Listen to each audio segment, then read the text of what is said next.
இனிஜித சரி, நேத்து ஒரு நாள் தான் நீ ஆபீஸுக்கு வந்த அப்படிதானே? அது மதியம் வந்தே இல்ல?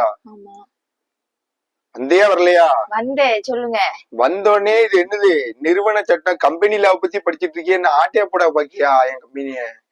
உங்க கம்பெனிய நான் ஏன் ஆட்டைய போட போறேன்? அப்புறம் எதுக்கு இதை எடுத்து படிச்சிட்டு இருக்க நீ எக்ஸாமுக்கு? அது ஒரு சப்ஜெக்ட், அதனால எக்ஸாம் மாதிரி தெரியலையா? நீ ஏதோ ஆட்டைய போடுற மாதிரி இருக்க. நான் ஏன் ஆட்டைய போட? அது ஏன் கூட ஒரு வண்டி முடிஞ்சு ஒரு 5000 ரூபாய் என் கையில பார்த்தோன்னே நீ கம்பெனில எடுத்து படிக்க ஆரம்பிச்சியா இல்ல என்னங்க? This is too much. அது ஏன் கூடதான் கம்பெனி.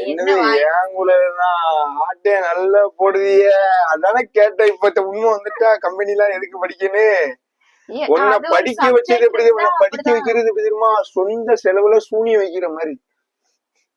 ஆமா, சொந்த செலவுல உங்களையா சூனியம் வைக்க சொன்னா?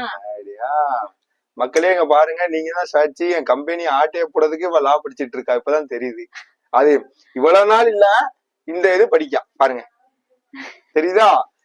உனக்கு இன்னைக்கு என்ன எக்ஸாமு? என்ன எக்ஸாமு? என்ன எக்ஸாமு? இது கிடையாது. என்ன எக்ஸாமு?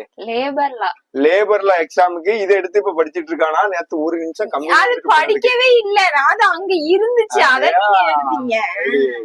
ஃப்ராடு. அத நான் எடுக்கவே இல்லையே. நான் என் பேக்ல தான் புக் வச்சிருக்கேன், அது அங்கதான் இருந்துச்சு. நீதான் என்னையவே ஆட்டைய போட்டியே, அப்புறம் என்ன கம்பெனிக்கு இருந்து?